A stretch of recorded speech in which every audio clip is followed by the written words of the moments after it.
And I'll leave you guys with one story to give you a little bit of an understanding of what is real tshuva. Okay, I'll give you an understanding of what, if you understand the story, then maybe you began your tshuva. If you don't understand the story, then you haven't begun your tshuva. I mentioned Rabbi Nisim Yagen a lot. Rabbi Nisim Yagen, Zecher Tzadik Livracha, huge tzaddik, huge Talmid Chacham, huge, giant. On top of all of it, top of being a tzaddik, top of being a Talmid Chacham, he was the number one rabbi of Zikuy Rabim in the world when he was alive. Number one. There was nobody could challenge it. There are communities in New York, in Israel, in different places that he built. Not about like he helped this guy do tshuva, that guy do tshuva. There were communities. Like in New York, for example, when my parents live in Staten Island, there's a whole community in Willowbrook. The whole community he built. Everyone's religious, like Froome, black and white, as you can get. He built the whole community. The whole community he built. Everyone's religious because of him. Amazing. Powerful speaker.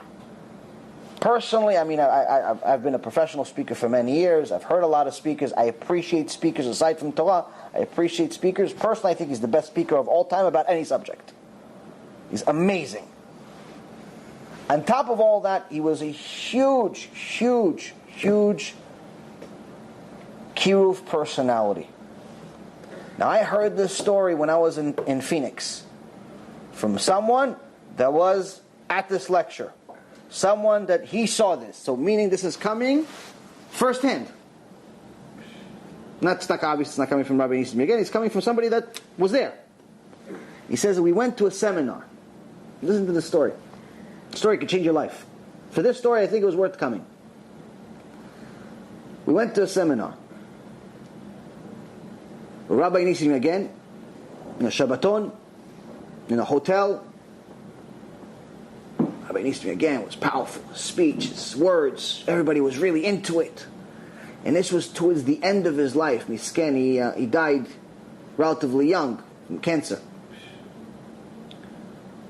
And this is someone that's like mamash, like the Gdolei Ador, Rav Ovadia Yosef would call him a star. Rav Ovadia Yosef called him a star. All of the Gdolei Ador showed up at his funeral, crying, hysterical. Crying. Gdolei Ador most don't even, they don't know every single person does kiruv. They all showed up and cried at his funeral, just to show you. So he says at this Shabbaton, this was towards the end of his life, he was very, very sick. Very sick. So we have a headache, we don't want to go to Shiur Torah Bichlal. He was sick with cancer, dying, he had a Shabbaton. Just to give you an idea, Shabbaton is non-stop lectures. Non-stop. Morning, night, afternoon, in between the afternoon and the morning and the night and the everything. Everybody eats, you do lecture. I went to Phoenix from the minute I landed. We had a break for a few hours. Started talking and didn't stop from Friday night until Monday morning I got back on a plane. I think we did 9, 10, 11 lectures, whatever it was. Baruch Hashem, it's a lot of work, but a lot of good results. A lot of people doing tshuva, conversion, so on. So this guy tells me, we went to Shabbaton with Rabbi Nisim again. It's powerful. Everyone is pumped up, really excited, really getting closer to Hashem. Some people secular, some people religious. And then he says one day, one of the days, before he starts talking, we just see him, he's just sitting over there on his table, and everybody's gathered, the crowd sits, and it's waiting for him to start talking, to give one of the lectures.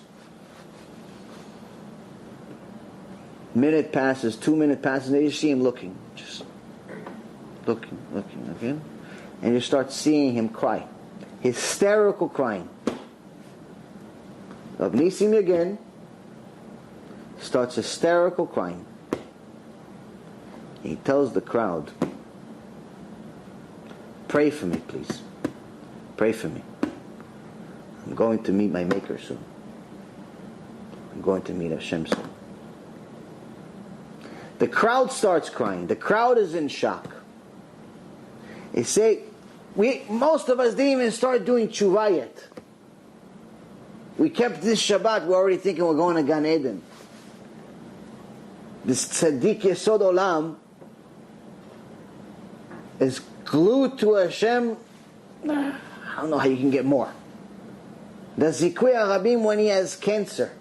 He has cancer, he does Zikui Arabim. Does Kiruv when he has cancer. And he says, pray for me because I'm going to meet Hashem soon. Because he's scared. Because he doesn't know how his judgment's going to be.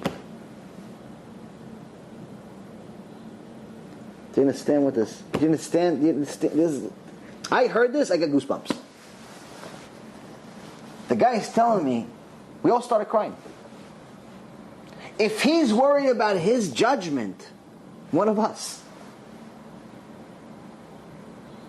he's worried about his judgment. Well, we just start keeping Shabbat, we do tefillin, 5 minutes, the short version. He's on a different level. But do you understand what's going on here? Do you understand? It never ends. You'll never be. Once you know what it means to meet your Creator, then you start doing tshuva. Then when you start doing tshuva. You've just experienced another Torah class brought to you by TorahAnytime.com.